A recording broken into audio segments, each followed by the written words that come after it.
Hey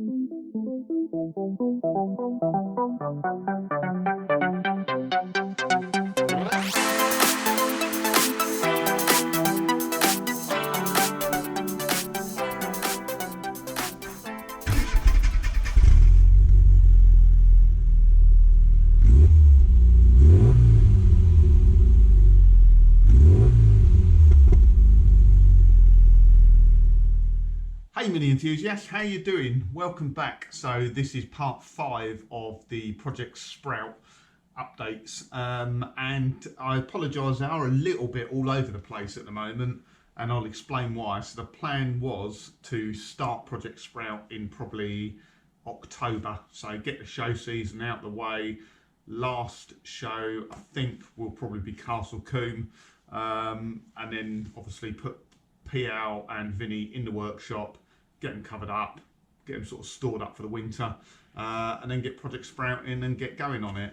But as I'd explained in the previous videos, Project Sprout is outside at the moment. It's kind of in the way of the bins in the driveway. So first priority was to get it running and get it drivable, so just so I can move it out the way and move it around, and it makes it easier when I need to get it in here.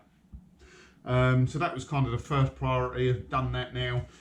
Second priority, however, has come up, is that I've made the decision on Project Sprout to change the brakes back to standard, or standard size anyway. So it's got 12-inch Rover wheels on it. The standard brakes on it would have been 8.4-inch disc brake setup with twin pot calipers, twin AP calipers, solid discs. And the guy that owned it before me was going to convert it to 10-inch wheels. Now the 10-inch wheels don't fit unless you've got smaller brakes, so he bought a brake conversion kit which takes it down to 7.5-inch solid discs. It uses it's the same size as the old Cooper S setup. So he got round to fitted the discs, fitted the pads, fitted the calipers, and there's some drive flange like converter plate you have to fit to get them to fit as well. And they'd done all of that, but unfortunately it never got back on the road. So you'd be thinking to yourself, why would you want to change from what's on there now, which is 7.5-inch Cooper S brakes, to 8.4-inch standard Rover brakes? Well, it's just a matter of size. 8.4 inches is bigger than 7.5. The pads are slightly bigger, the pistons are bigger in the calipers. So although back in the day the 7.5-inch Cooper S setup would have been the best, nowadays, or certainly later on, the 8.4-inch disc setup is superior. So we're going to go back to standard. Now, God, I'll waffle on, don't I? So I could leave this until October, but a good friend of mine, a fellow YouTuber, said he would like the 7.5-inch brake conversion for his Mini, because it's got 10-inch wheels, but it's still running drums all round. So there will be an improvement fitting the 7.5-inch discs on that over the drums. Drums do work well when they're set up, but you know, you set them up, you drive it, a couple of weeks later they're out of adjustment again, and then they don't work so great. The great thing about brake discs and hydraulic calipers is they're self-adjusting, so they're always sort of optimal adjustment, whereas yeah, brake drums aren't. So we're going to go back to the standard setup on Project Sprout, and the 12 to 10-inch disc conversion will be used on another Mini, so that's great. It's not getting wasted, and just to save a little bit more waste as well. So Project Sprout will be on a bit of a budget. I don't know what the budget is yet, but I do need to be a little bit careful. I did get a bit carried away buying £60 gear knobs and things like that for it, but I'm one of those sort of people that doesn't like throwing away parts. I've got bits stacked away everywhere. Generally though, if they're serviceable items, I will just lob them away because there's no point keeping them. But a couple of things. So the brake calipers I took off Vinny recently when I fitted that nice vented 4-pot setup on the front of it. I've got the old calipers there. they're in pretty good condition. I'll give them a lick of paint. They're good to go, so they can go on Project Sprout. I did have old calipers that had been fitted to Sprout before, but they've been sat in that damn garage, so they were really, really rusty. But I know these work. I know they've just come off Vinny and they'll work a treat. The dry flanges I got off the previous owner, so they're a bit rusty, but they clean up okay. And then the great bit is these brake discs. So these are obviously 8.4 inch drilled and grooved brake discs. So they're a slight upgrade, and they've got EBC green stuff pads with them as well. And they cost me nothing. So my good friend Mark was throwing these away. I think they come off Project Kit, or it come off one of the other minis he bought. It was either when he was building Project Kit or when he bought Bolt, the shelf for Bolt. It come with these on them. As you can see, they're pretty rusty. They do look ready for the scrap heap really, but I measured the minimum thickness on them, and I think it says on them around the outside edge, yeah, minimum thickness is 8.6 millimeters, and these are 9.5, so there's plenty left on them. Pads are less than half worn, so yeah, just going to clean them up, repurpose them. Yeah, one of these studs was bent, but I managed to sort that out. I had a spare one. So yeah, these are the discs which are going to go on Sprout. But like I say, you know, those look ready for the scrap, but you can clean them up. So let's get on with it. Right, before we get stuck in, bit of an unboxing. What have we got? What does the classic mini workshop get through loads of?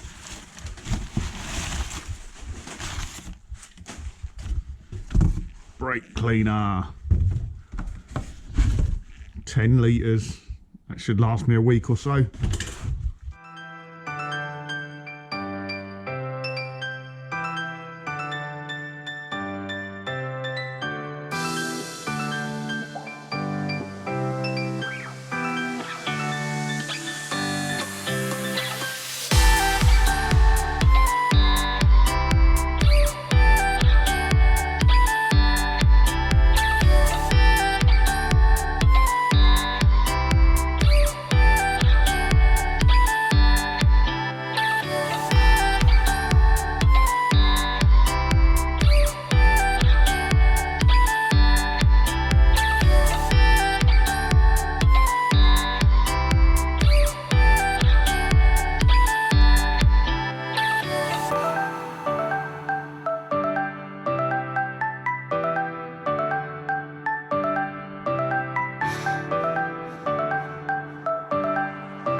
Little bit of thread lock.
.57 Newton meters.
good to go, but all we're going to do, we're just going to mask up around the edge here, paint the drive flange, really just for cosmetic purposes really, and it stops it going rusty.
Right, back plates next. I've already given this one pass. I'm just going to go over it again, just with a wire wheel. Here's one I made earlier, so that's looking a bit better now. That's all the loose rust off. I'm going to cure rust them next, and I'm actually going to paint them in stone chip, just because, yeah, they get chipped up with stones and things like that. Need to be hard wearing.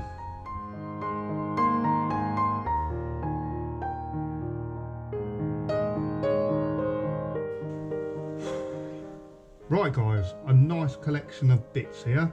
I'm kind of filming 2 episodes at once here because there's too much to fit into one, so I'm doing the suspension swivels and I'm doing the brakes. So I do apologise, I'm a little bit all over the place. There's the hub I've just done with new swivels, taken the bearing out, re-greased the bearing, it's a Timken bearing in there. Because it had been sat still for like 12, 13 years, I just wanted to make sure the bearing hadn't corroded or anything, and it hadn't, it was fine. So that's good. So what we've got here, we've got the 7.5 inch Cooper S disc conversion. So it's got a drive flange adapter on it. It's got the 7.5 inch. They're not AP calipers, they're just aftermarket calipers. Brand new pads in it. These have never been on the road, so it's never been used. So there's a little bit of light corrosion on the disc, but that's just where it was sat in the wet. And obviously, as you'd have seen earlier, I've kind of overhauled some of the bits which come off Vinny, some bits which come out sort of marked scrap bin as well. And the only other thing we're going to do is we're going to change the shock absorbers. So it's got these lovely gas adjustable shock absorbers on the front. Again, never seen the road these. Look how clean they are. And if you know how gas shock absorbers corrode the bottom of these, yeah, they've never been on the road. It's got some oil dampers on it. They're just Saks aftermarket ones, so they've been replaced at some point, but they work very well. So they're going to go back on just because it's got Saks dampers on the back, oil shocks all round. You don't want to have oil on front, gas on back, or gas, because it will make it handle really badly. So I can't quite remember which bit of the video I'm at with either one, so we'll cut to refitting something. See you in a moment. Oh, I just missed as well, these are the sort of refurbished back plates as well. So as you can see, these were sort of all the rust wire wheeled off of them. They're not done for sort of show finish, but they were cure rusted, and then they've been painted with stone chip. So they're ready to go back on with the original 8.4 inch discs. When people upgrade their brakes, fit bigger calipers and that sort of thing, they generally chuck these in the bin. They can actually be a pain because they crack, they split, they rattle, they catch the back of the disc. What are they there for? Kind of to stop debris getting into the back of the caliper, back of the pads, things like small stones and things like that. But aside from that, they add weight, they reduce the cooling on the brakes. So yeah, but this car's going original. So, and we've also got a new brake fitting kit here.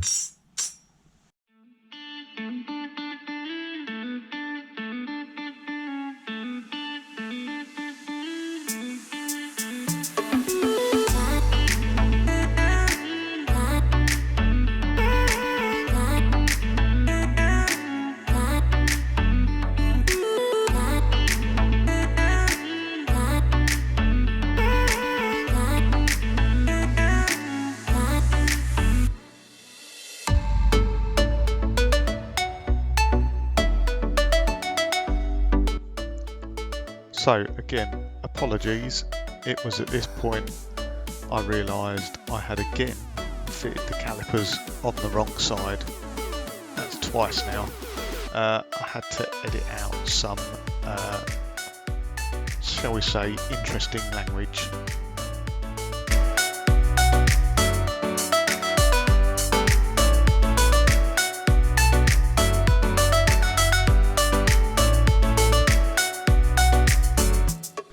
Right, so I can't believe I made that mistake twice.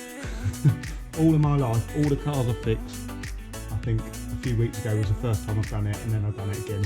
I blame it on concentrating on filming rather than working. So I've swapped the calipers over now, we've got them on the right side, just going to bleed it up, tighten up this hub nut, and then that's job done. So I've got my wife Angie to help me bleeding.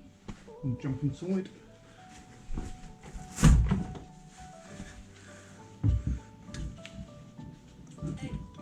Just pump to begin with.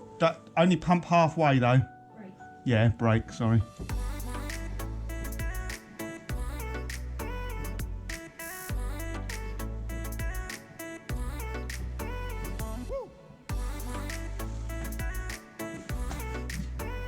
Right, you can pump all the way now if it'll go.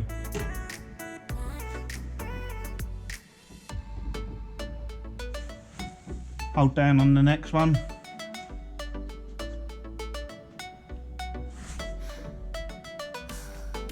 Right, can you just pump the pedal now till it gets hard? Keep going. That's hard, yeah? Brilliant. Right, stay there.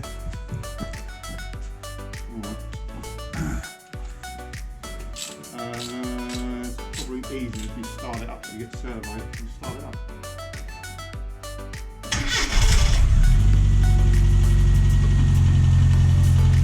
Right, get hard on the brake.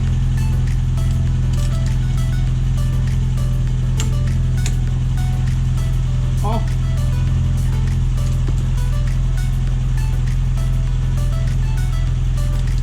On.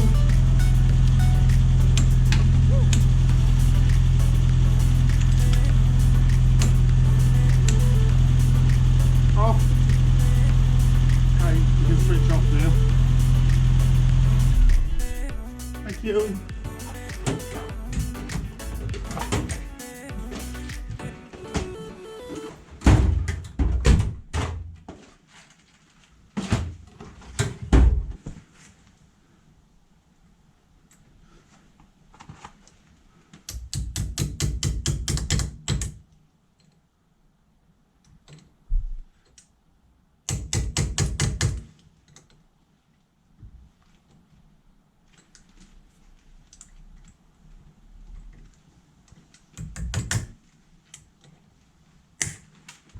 So there we go on this one side. I'm not going to film the other side because I make silly mistakes when I'm filming, like forgetting to put the calipers the right way up. So we've reverted back to 8.4 solid discs, but they are grooved and drilled. I've done the steering rack boot a couple of weeks ago, new steering rack gator. We've gone back to the old shock absorbers. The calipers, pads are on, new pad fitting kit, top and bottom swivels. The high-lows are in and adjusted. All the rest of the bushes look fine. So mechanically, that's good to go. That'll be ready for an MOT, that will.